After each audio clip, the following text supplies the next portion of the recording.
사랑하는 여러분 안녕하세요. 고린도교회 우리의 거울 13강, 오늘이 이제 마지막 강의 시간이 되겠습니다. 이 고린도교회 우리의 거울 이 13강에 이르는 이 부족한 강의를 통하여서 우리의 신앙 성장에 조금이나마 도움이 되는 시간 되기를 간절히 소망합니다. 오늘 강의의 범위는 고린도후서 11장에서 13장입니다. 오늘 제목은 바울의 속마음입니다. 오늘의 강의 범위는 고린도후서 11장에서 13장까지이며 강의의 제목은 바울의 속마음입니다. 오늘 고린도후서 11장을 통해서 깨닫게 되는 교훈, 오늘 강의의 첫 번째 교훈은 교회 안에는 참과 거짓이 존재하며 우리는 항상 참 진리를 선택해야 합니다. 교회 안에는 항상 거짓과 진리, 참과 거짓이 공존합니다. 그 가운데서 우리는 참, 즉 진리를 선택해야 할 줄로 믿습니다. 바울은 고린도 교회에 몰래 침투한 거짓 교사들에 대해서 고린도 후서 11장에서 비판하고 있습니다. 바울이 고린도 후서의 11장부터 말하는 고린도 교회에 잠입한 이 거짓 사도들의 정체를 우리가 말씀을 통해서 발견할 수 있습니다. 고린도 후서 11장 4절 이하의 말씀입니다. 제가 이제 말씀을 한번 보겠습니다. 만일 누가, 여기서 말하는 이 누가는 바로 이 거짓 교사들, 고린도 교회에 침투해 들어온 거짓 교사들입니다. 그런데 이 거짓 교사들이 고린도 교회에 들어와서 바울의 선교팀원이 전파하지 않은 다른 예수를 전한다라고 바울이 말하고 있습니다. 그들은 다른 예수를 전합니다. 또 그들은 다른 영을 전합니다. 또 그들은 다른 복음을 전합니다. 그래서 바울은 바울의 선교팀원이 고린도 교회에 말하지 않은 다른 예수, 다른 영, 다른 복음을 전파하는데 이 거짓 교사들의 가르침에는 너희가 잘도 수용하는구나, 잘도 용납하고 따르는구나 라고 바울이 비판하고 있습니다. 이어서 13절 이하에 보면 바울이 거짓 교사들의 정체를 탄로 나게 만듭니다. 13절에 보면 그런 사람들, 즉 바로 여기서 말하는 이 거짓 교사들입니다. 그들은 거짓 사도, 속이는 일꾼, 자기를 그리스도의 사도라고 가장하는 사람들, 거짓 사도, 속이는 일꾼, 자기를 그리스도의 사도라고 말하는 사람들이면 똑같이 세 가지의 다른 것을 말하고 똑같이 세 가지의 이런 특징에 대해서 바울이 말하고 있습니다. 바울은 계속해서 고린도 교회에 이 나쁜 영향을 미치고 있는 거짓 사도들의 정체를 말합니다. 14절 이하입니다.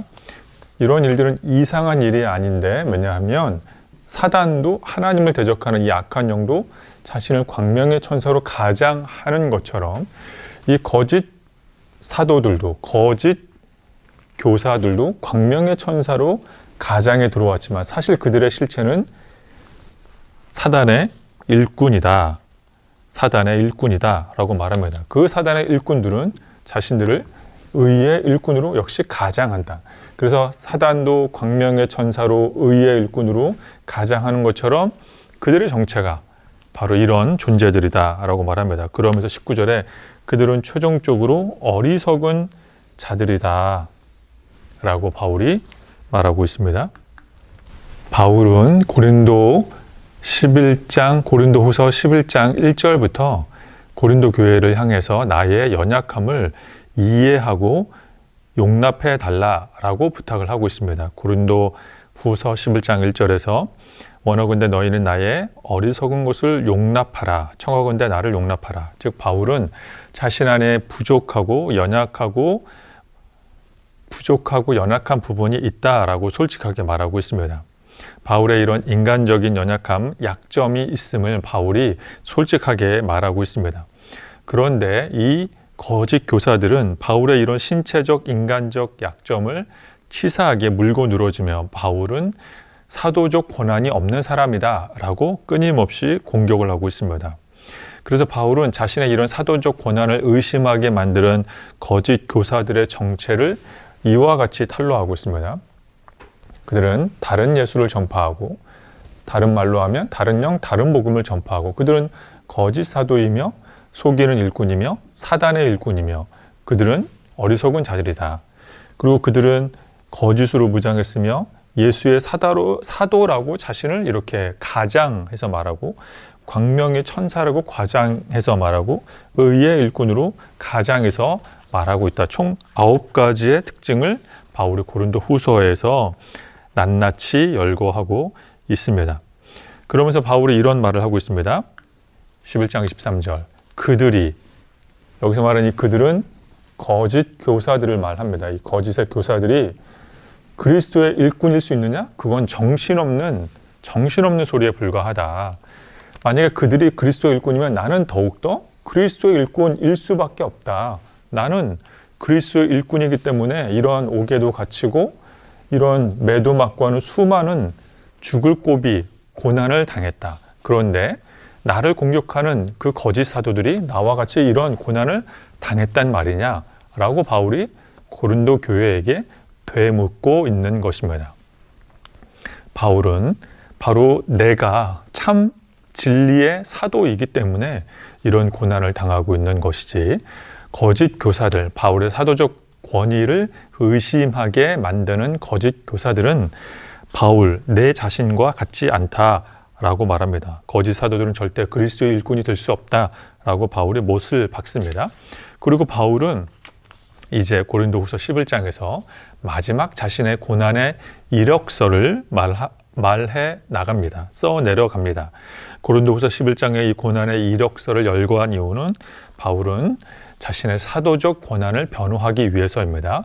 바울이 이제 고린도 전서나 후서에서 자신의 고난의 이력서를 소개할 때는 대부분 자신의 사도적 고난을 변호하기 위해서 사용했다라고 이미 말씀드린 적이 있습니다. 그에 이어서 바울은 나는 이런 특징이 있는 사도이다 라고 말합니다. 첫 번째, 바울의 사도적 고난의 특징은 바울은 자신은 중매꾼이다. 고린도 교회와 하나님을 중매하고 있다 라고 말합니다. 바울은 사랑꾼이다. 나는 고린도 교회에 대해서 사랑하고 있다. 바울은 걱정꾼이다. 나는 고린도 교회에 대해서 늘 염려하고 있다 라고 말합니다. 그리고 바울은 나는 자랑꾼이다. 나는 예수 그리스도 안에서 약한 것을 자랑한다. 이게 나의 사도적 기능, 사도적 역할의 특징이다 라고 바울이 말하고 있습니다. 그래서 우리가 이런 고린도 후서의 모습을 보면 이제 나와 있는 말씀을 통해서 우리가 알 수가 있습니다. 나는 중매하고 있다. 너희를 정결한 아가씨처럼 내가 너희를 이제 남편인 그리스도와 고린도 교회를 중매하고 있다. 내가 너희를 사랑하는 것 하나님이 아신다. 또 내가 너희에게 교회를 위해서 나는 염려하고 있다. 이 염려하는 것 때문에 내가 오히려 눌릴 정도이다. 그리고 나는 자랑할 것이 있다. 나는 약한 것을 자랑한다. 그래서 바울은 나의 이 사도적 역할은 중매꾼, 사랑꾼, 또 염려하는 걱정꾼, 또 나는 자랑꾼이다 라고 말합니다. 그래서 이런 바울의 사도적 역할의 이 4가지 특징, 그리고 바울이 말하는 바울의 사도적 고난을 대적하는 바울의 대적자들, 거짓 교사들의 이 9가지 특징을 우리가 하나하나씩 살펴보면서 우리는 선택해야 합니다. 우리는 바울이 전한 이 하나님 나라의 복음을 믿을 것인가, 아니면 거짓 교사들의 가르침에 속아 넘어갈 것인가. 교회는 2000년 역사 동안에 늘 바울처럼 진리를 말하는 사람들이 있었고, 거짓 교사들처럼 진짜를 거짓으로 둔갑시키고 가짜가 진짜인 것처럼 거짓말하는 이런 악한 사람들의 속삭임이 늘 존재해 왔던 곳이 교회였습니다. 그렇다면 우리는 어떤 메시지, 어떤 말씀을 귀 기울여야 할지 선택은 우리의 몫이 되는 것입니다. 우리가 신앙생활 하는 것이 한 사람의 선택과 관련된 것에 대해서 17세기 철학자였던 블레이즈 파스칼이 잘 설명하고 있습니다. 파스칼은 신앙한다는 것은 모든 사람이 모여서 합리적으로, 이성적으로 논의하여 합리적인 동의를 낸 것이 아니라 한 사람 한 사람의 선택의 문제다라고 말하고 있습니다. 그래서 파스칼은 인간의 이성으로는 하나님이 계신다 혹은 반대로 하나님이 계시지 않는다 라고 쉽게 판단 내릴 수 없다라고 말합니다. 인간은 논리적으로 하나님이 계신지 혹은 반대로 하나님이 계시지 않는지 논증할 수 없다라고 말합니다.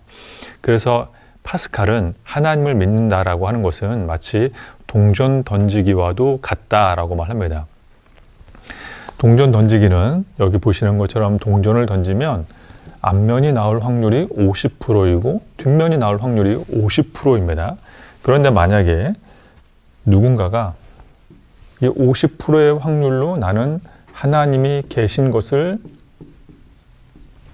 믿는 사람이 있는 반면 50%의 확률로 나는 하나님이 계신 것을 못 믿겠다라고 말하는 사람이 있을 수도 있습니다. 이것은 개인의 선택일 뿐이다 라고 파스칼이 말하는 것입니다. 그런데 여기에서 이 지점에서 파스칼은 이런 얘기를 합니다. 하나님을 신앙한다는 것, 그것은 동전 던지기처럼 하나님을 안 믿는다는 50%의 확률과 하나님을 믿지 않는다는 50%의 확률이지만 나는 하나님을 믿는 쪽으로 선택하겠다라고 말합니다. 왜냐하면 만약에 하나님이 계시지 않는다라면 인간은 하나님이 계신지 안 계신지 인간의 이 이성, 뇌, 인간의 이런 생각으로는 합리적으로 파악할 수 없지만 절대 알 수 없지만 만약에 하나님이 안 계신 쪽으로 동전 던지기에 배팅을 했다면 만약에 정말 하나님이 계신다라고 한다면 하나님이 안 계신 쪽으로 동전 던지기에 올인했던 사람들은 하나님의 큰 심판과 저주를 피할 길이 없기 때문에 나는 하나님이 계신지 안 계신지 정확히는 모르겠으나 나는 늘 하나님이 계신 쪽으로 나는 동전 던지기에 50%의 확률의 모든 것을 걸겠다라고 말하고 있습니다. 사실 파스칼은 실제적으로 하나님이 계신 것을 체험했던 사람입니다. 유명한 교회사의 역사 안에서 파스칼은 하나님의 뜨거운 성령, 불같은 성령으로 임했던 것을 체험했던 실존적 체험의 신앙인입니다. 그래서 파스칼은 나는 하나님이 안 계신 것을 믿는 것보다 늘 계신 쪽으로 선택하겠다라고 말합니다. 만약에 하나님이 안 계신다 하더라도 하나님이 계신 쪽으로 선택한 사람들은 손해볼 것이 없기 때문이다 라고 파스칼이 설명을 합니다. 그렇습니다. 신앙은 파스칼의 말처럼 어떤 이성적, 논리적, 합리적인 도출의 결과로 생기는 것이 아닙니다. 개인의 결단과 선택으로 우리는 하나님을 믿는 것입니다. 그래서 우리는 이 파스칼의 주장에 귀 기울 필요가 있습니다. 지금도 우리는 바울이 전한 복음을 많은 사람들이 거절하고 믿지 않는 것을 잘 알고 있습니다. 우리가 아무리 이 복음의 말씀을 세련되게 또 논리적으로 잘 만들고 꾸미고 가꾸고 포장해서 믿지 않는 사람들에게 전하여도 하나님의 말씀을 잘 전달하여도 그들은 고개를 절레절레 흔들며 믿지 않기로 선택했습니다. 복음을 거부하는 사람들은 교회 밖에 널려 있습니다. 하지만 사랑하는 여러분, 저와 함께 이 강의를 들으시는 사랑하는 여러분은 바울이 예수님의 제자이며 예수님께서 바울을 선택했으며 그리고 바울이 사도로서 예수님의 전한 복음과 100% 일치하는 하나님 나라의 복음을 전파했음을 믿어야 합니다. 저와 여러분이야말로 바울이 전한 복음, 예수님이 전한 하나님 나라의 복음을 믿고 회개하여 하나님 나라의 백성이 되는 현명한 선택을 하는 크리스천 될 수 있기를 간절히 축원합니다. 오늘 마지막 13강을 통해 드리는 두 번째 교훈, 고린도후서 12장을 통해서 알게 되는 두 번째 교훈은 바울의 자랑과 겸손입니다. 고린도후서 12장을 통해 전해드리는 두 번째 교훈, 바울의 자랑과 겸손입니다. 얼핏 보면 어울리지 않는 단어입니다. 자랑이란 단어, 겸손이란 단어, 이 두 단어는 서로 어울리지 않는 단어로 보입니다. 그런데 바울 안에서 자랑과 겸손이 서로 하나가 되어 바울은 자신의 신앙을 고린도 교회 사람들에게 알려주고 있습니다. 먼저 바울의 자랑입니다. 고린도후서 12장 1절부터 나오고 있습니다. 바울은 그 유명한 천상세계를 체험했습니다. 삼층천 체험, 소위 말하는 삼층천 체험을 했습니다. 제가 한번 읽어보겠습니다. 무익하나마 내가 부득불 자랑하노니 주의 환상과 계시를 말하리라. 내가 그리스도 안에 있는 한 사람을 아노니, 여기서 말하는 이 한 사람은 바로 바울 자신을 말합니다. 그는 14년 전 셋째 아들에 이끌려 간 자라. 3절, 내가 이런 사람을 아노니. 4절, 그가 낙원으로 이끌려가서 말로 표현할 수 없는 말을 들었으니 사람이 가히 이르지 못할 말이로다. 바울처럼 이런 신비한 체험을 한 사람이 그렇게 많지 않습니다. 저는 제 모교회에서 이렇게 임사 체험을 통해서 천국을 다녀온 목사님을 직접 만난 적이 있습니다. 제 모교회에서 장로님의 아드님이셨고 또 신학교를 졸업해서 모교회에서 이제 부목사로 목회를 하시던 목사님이셨습니다. 정말로 신실한 목사님이셨고 설교도 잘하시고 목회도 잘하시는 목사님이셨습니다. 이제 미국 유학을 다녀오셔서 이제 다른 교회에서 목회를 하시는데, 그분이 아마 제 나이 또래였던 것 같습니다. 제 나이 또래나 아니면 조금 더 좀 어린 시절에 이런 천국을 다녀오는 체험을 하신 적이 있습니다. 교회에서 간증을 하신 적이 있습니다. 사도 바울은 감히 사람들에게 입 밖으로 함부로 내기에도 두려울 만한 삼층천, 낙원을 다녀오는 그런 체험을 하셨습니다. 만약에 제가 바울과도 같은 이런 체험을 했다면 저는 자랑했을 것입니다. 저는 정말로 입에 침이 마르도록 자랑했을 것입니다. TV에 나가서도 자랑했을 것이고, 우리 교회 저널 11시에도 저의 이런 이야기를 간증처럼 자랑으로 썼을 것이고, 복음문학상에도 제출했을 것이고, 기회가 닿는다면 다른 교회에 가서도 저의 이런 체험을, 신비 체험을 자랑했을 것입니다. 그러나 바울은 자랑하지 않습니다. 그래서 바울이 위대한 점은 자랑할 만한 것을 자랑하지 않는다라는 것입니다. 바울은 오히려 이런 것들이 나를 사도로 만드는 것이 아니다. 내가 이런 체험을 했지만 그러나 나는 약한 것을 자랑하겠다라고 바울이 말하고 있습니다. 고린도후서 12장 10절 말씀입니다. 그러므로 내가 그리스도를 위하여 약한 것들과 능력과 궁핍과 박해와 곤고를 기뻐하노니 내가 약한 그때에 강함이라. 바울은 내가 삼층천 체험을 한 그때에 나는 정말 강했다, 나는 사도와도 같았다라고 말하지 않고, 오히려 나는 이런 그리스도를 위하여 이런 여러 가지 어려움들을 당할 때 나는 오히려 약했을 때 강했다라고 말합니다. 삼층천 체험이 제 생각에는, 우리의 생각에는 삼층천 체험이 나를 이 사도 바울을 사도로서 그리스도의 제자로서 강하게 만들었다라고 고백할 것 같은데, 바울은 오히려 이런 약한 체험들, 나를 약하고 겸손하고 위축들고 작게 만드는 이런 체험들이 나를 오히려 강하게 만들었다라고 바울은 고백 섞인 자랑 섞인 고백을 말하고 있습니다. 바울은 즉 하나님 나라 예수 그리스도의 이 복음이 중요한 것이지, 삼층천 체험과 똑같은 이런 신비한 체험은 비본질적인 것임을 잘 알고 있었습니다.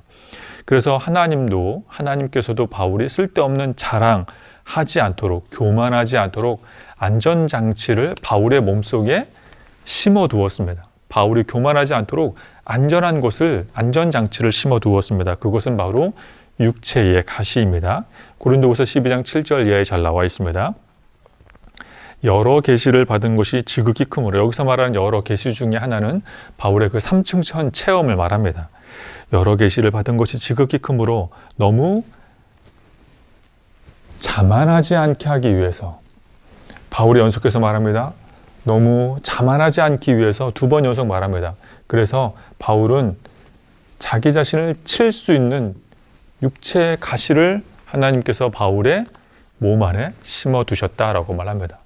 어떤 사람들은 이것이 바울의 어떤 간질병 혹은 눈병, 어떤 정신적인 질환, 여러 가지 어떤 큰 중한 질병, 여러 가지의 가설을 내세워 말합니다.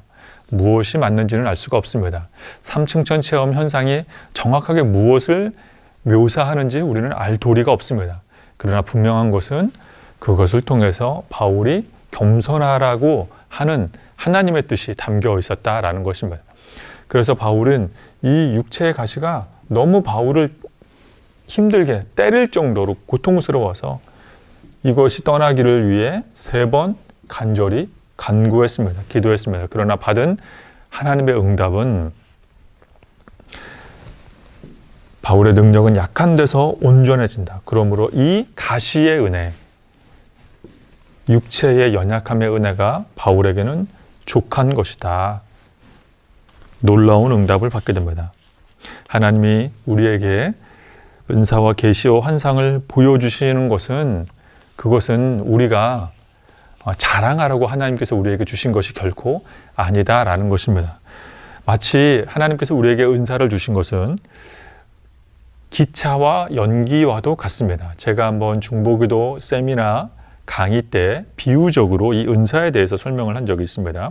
다시 한번 설명을 드리자면 하나님은 우리에게 주신 이 은사는 비본질적인 신비체험입니다. 그런데 본질은 하나님 나라와 복음입니다. 예수 그리스도에 대한 복음. 그러나 삼층천 체험과도 같은 것들은 다 비본질적인 요소들입니다. 물론 삼층천 체험, 여러 가지 계시, 환상, 방언, 병 고치는 것들, 여러 은사들, 통역하는 것, 예언하는 은사들이 소중하고 대단한 것은 맞습니다. 당연히 부러운 것이고 우리가 그런 은사들을 위해서 사모해야 합니다. 그런데 문제는 우리는 너무나도 연약하여서 그런 은사를 추구하다 보면 우리는 교만하기 쉽고 자랑의 함정에 빠지기 쉽다라는 것입니다. 마치 기차와 연기와도 같습니다. 연기가 있습니다.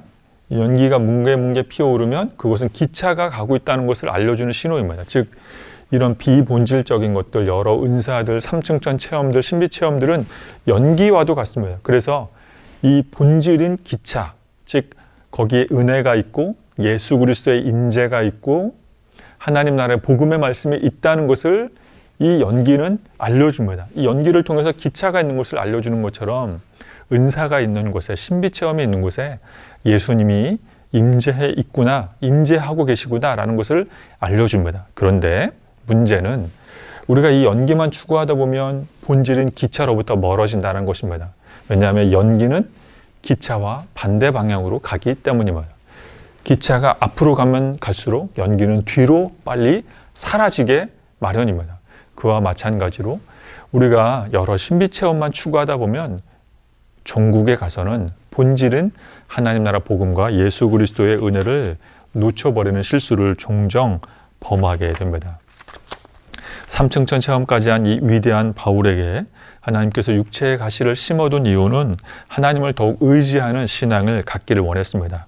그런 측면에서 바울은 다음과 같이 고백합니다. 고린도후서 12장 9절, 나는 약한 것들에 대해 자랑할 뿐이다. 고린도후서 12장 10절, 나는 약할 때 강해진다. 이 말뜻은 바울이 나는 자랑하지 않으면 살 수 없다. 나는 하루에도 자랑을 멈추면 입안에 가시가 돋는다라고 이렇게 끊임없이 자기를 높이며 자랑하려고 했던 것이 아닙니다. 나는 주님만 의지합니다. 나는 주님만 자랑합니다. 나는 약할수록 내 안에 주님의 능력이 나타납니다. 라는 이 교만하지 않은 겸손한 신앙, 진리를 말하는 이런 가난한 마음을 말하는 것입니다. 그런데 저를 비롯한 많은 사람들, 물론 저도 포함해서 교회 안팎에 작은 공로를 세우거나 우리의 자녀들이 무언가 잘 되거나 우리의 가업이 잘 풀리면 자랑하고 싶어서 참지를 못합니다. 자랑하고 싶은 것은 인간의 본능이기 때문입니다. 그런데 문제는 거기에서 생겨나는 이 부작용은 내가 잘 되는 것을 자랑할 때마다 나의 자랑으로 말미암아 누군가는 상처받고 누군가는 열등감에 빠져서 실망한다는 것입니다. 그래서 바울은 삼층천 체험했던 이 자랑할 만한 것들도 나는 자랑하지 않겠다라고 말합니다. 바울은 나는 삼층천 체험을 한 이런 위대한 사도인데 고린도 교회 너희들이 감히 나의 이런 사도적 권한을 의심하느냐라고 그렇게 꾸중하지 않습니다.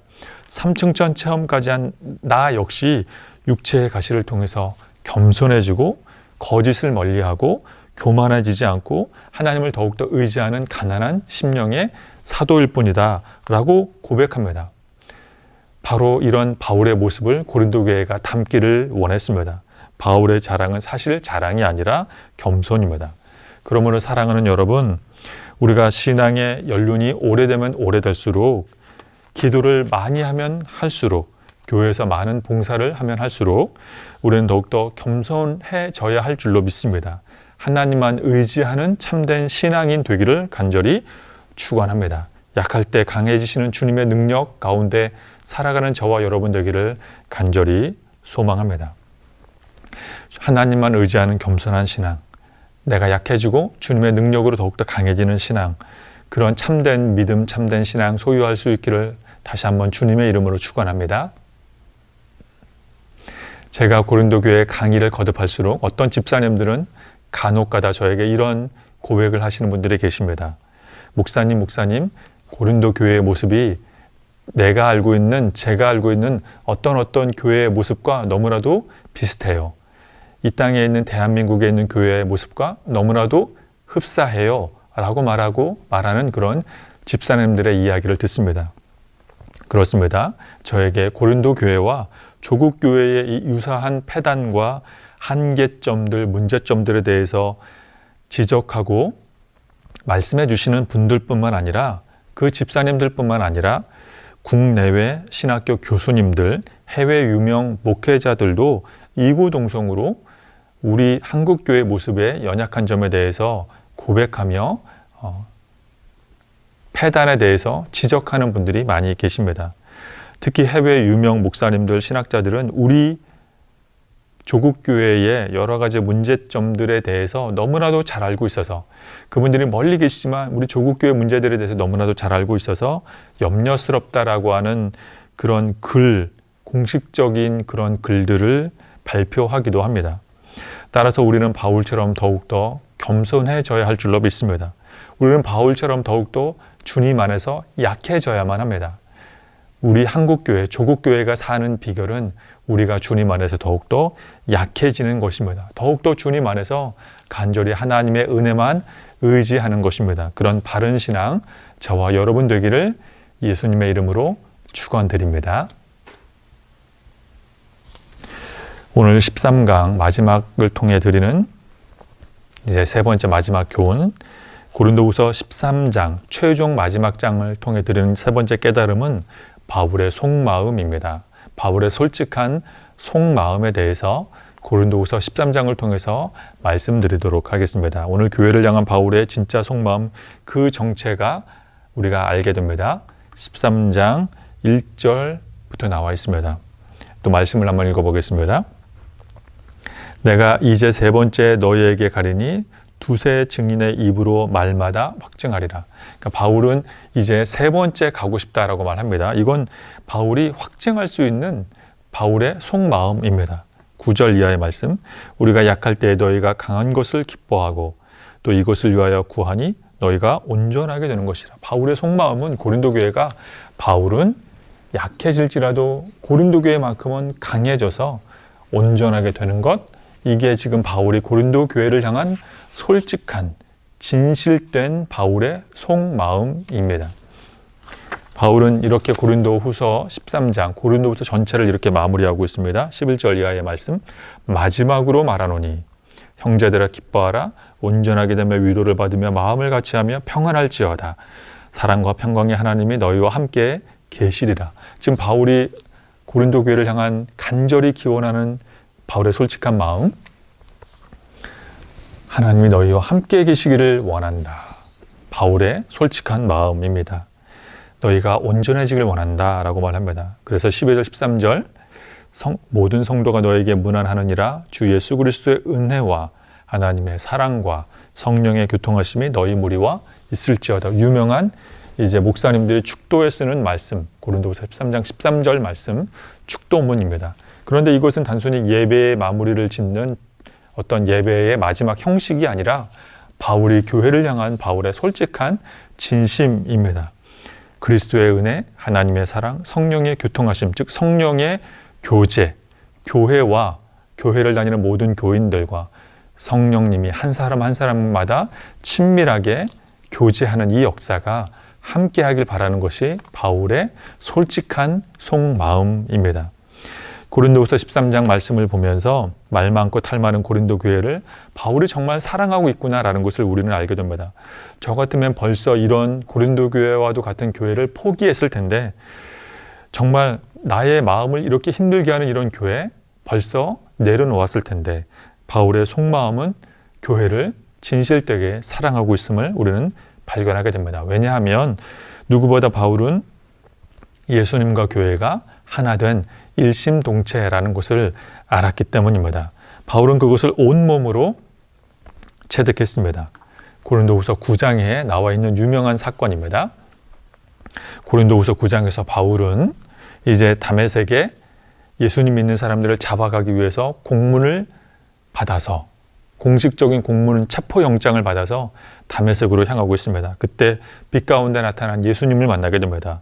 우리가 잘 알듯이 철저한 유대교 신봉자 바울, 유태인으로 태어나 평생 유태인으로 살다가 유태교를 벗어나지 않고 유대인으로 죽을 줄 알았던 바울입니다. 한 번도 유대교를 벗어난다고 상상해 본 적도 없는 바울입니다. 그래서 교회 다니는 사람들을 체포하려고 하는 체포 문서, 공식 문서를 들고 다메섹 가는 길을 갈 때 호련히 하늘로부터 빛이 나타나 바울을 강력하게 감싸 안습니다. 그 빛이 바울에게 이렇게 말을 합니다. 사울아, 사울아, 너는 왜 나를 괴롭히느냐? 왜 나를 박해하느냐? 사울이 묻습니다. 바울이 묻습니다. 당신은 누구십니까? 주님은 누구십니까? 빛이 대답을 합니다. 나는 내가 박해하는 예수이니라. 사실 바울은 예수님을 괴롭히러 가는 것이 아닙니다. 얼마 전 십자가형을 언도받아 지금은 다시 살아나 예루살렘 근방에 출몰한다라고 하는 이 풍문의 주인공 나사렛 예수를 체포하러 가는 것이 아니라 유대교 이단의 세력으로 규정된 기독교 추종자들을 포박하기 위해 길을 떠났던 것입니다. 다시 말해 저와 여러분처럼 교회 다니는 사람들을 붙잡기 위해 바울은 길을 가고 있는데 그 길을 가는 여정 중에 바울의 이런 도끼 어린 눈빛 앞에 예수님의 빛 가운데 나타나 예수님의 도끼 어린 눈을 어둡게 만듭니다. 그러면서 예수님은 빛 가운데 나타나 지금 사울, 내가 나를 괴롭히고 있다라고 하는 뜻밖의 말씀을 하십니다. 이 사건은 바울의 일대의 전환점, 터닝 포인트가 됩니다. 바울은 그때 예수님과 교회 다니는 사람들, 예수님과 교회가 일심동체 하나라는 것을 깊이 깨닫게 됐습니다. 교회를 힘들게 만드는 것은 예수님을 힘들게 만드는 것과 똑같은 것이고 교회를 사랑하는 것은 예수님을 사랑하는 것과 똑같다라는 것을 바울이 깨닫게 됩니다. 이 놀라운 영적 상호작용을 바울이 이 영적인 비밀을 깨닫게 됐습니다. 그럼에도 불구하고 고린도 교회는 수시로 바울의 사도적 권한을 의심하고 있습니다. 고린도 전서뿐만 아니라 고린도 후서에 이르러서까지 바울이 정말 예수님의 제자가 맞는가라고 고린도 교회는 바울을 의심하지만 그럼에도 불구하고 바울은 끝까지 이 교회를 사랑합니다. 저 같으면 이미 손 털고 너희끼리 잘해봐라 라고 하는 그런 못된 마음을 품었을 것입니다. 하지만 바울은 고린도 교회를 끝까지 사랑합니다. 마치 예수님이 바울을 대적하는 바울을 회개하지 않았지만 먼저 사랑해 주셨듯이 바울도 고린도 교회가 바울을 향한 의심을 거두지 않았지만 한없는 사랑을 베풀어 주고 있습니다. 그래서 다메섹 사건은 원인이 되어 고린도 교회를 사랑하는 바울의 모습을 결과적으로 나타나게 만드는 것입니다.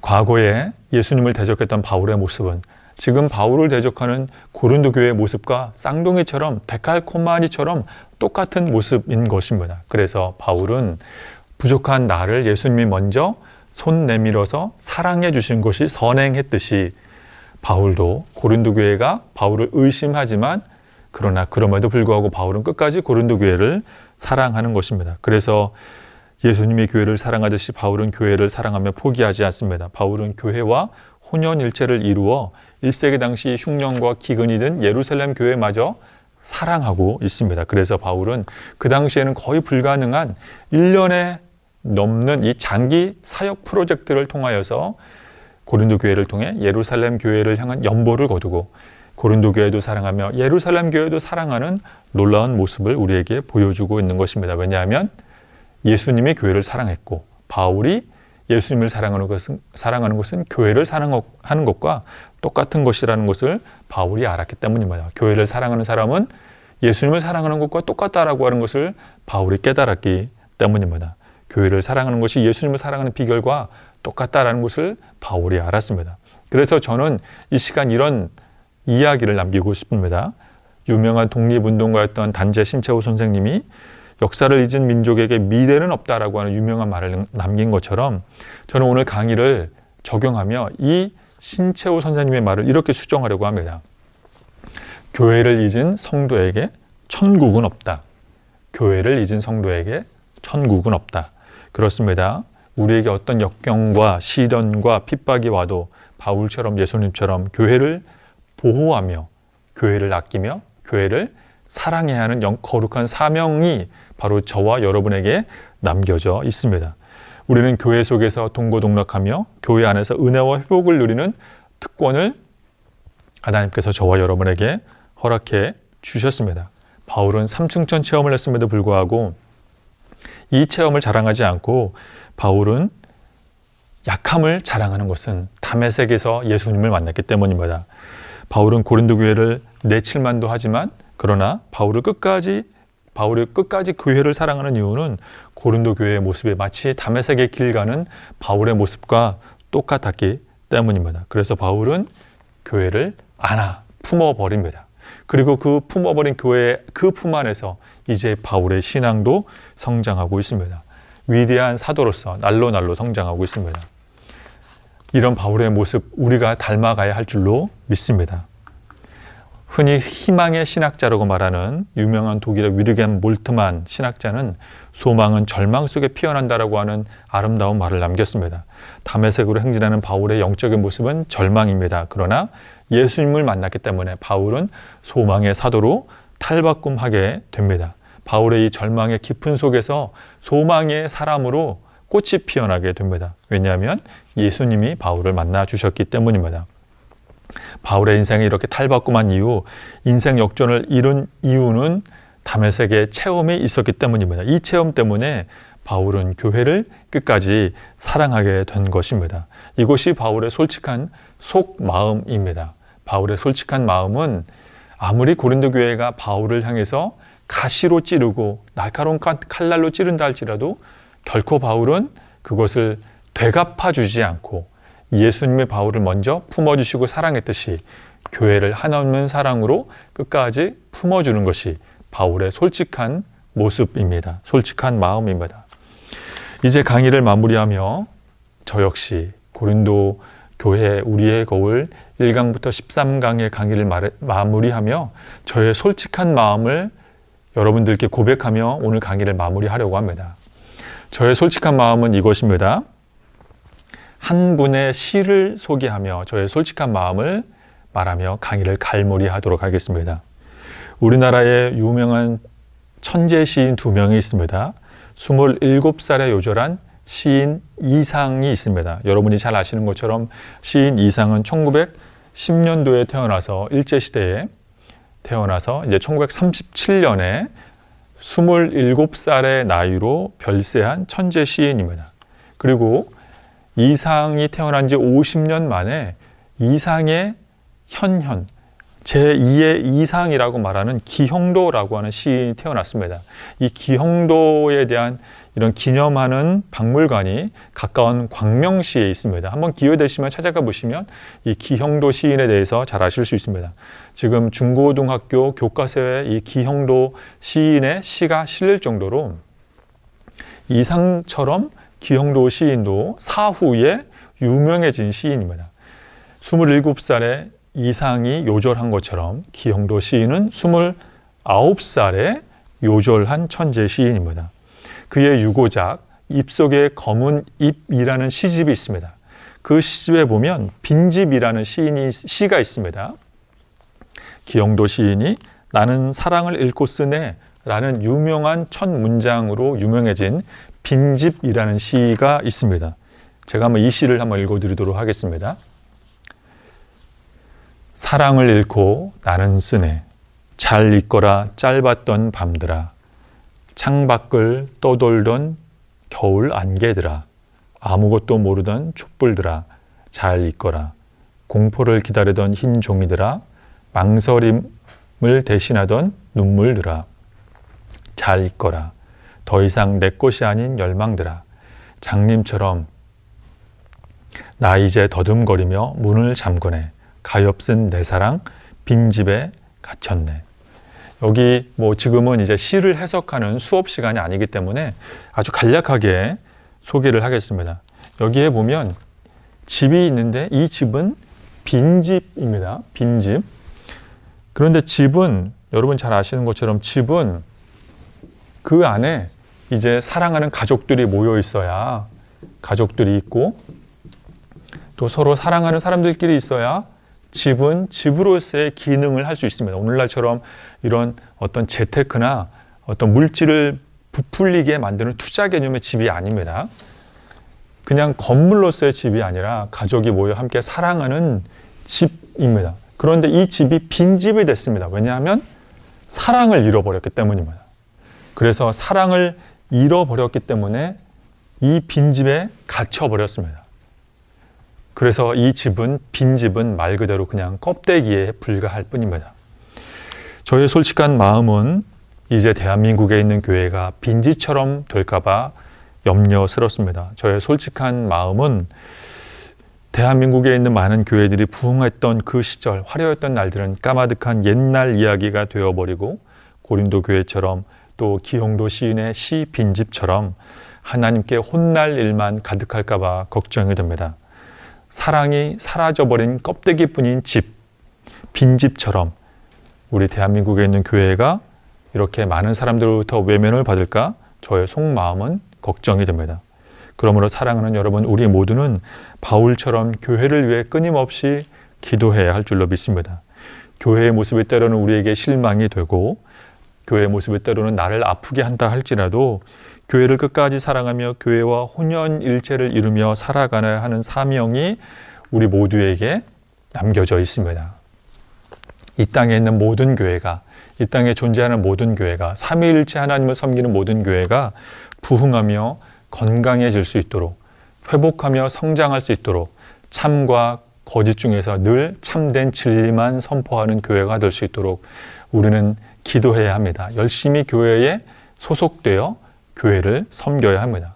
가나안 교회 교인 같은 그런 잘못된 길로 들어설 수 없습니다.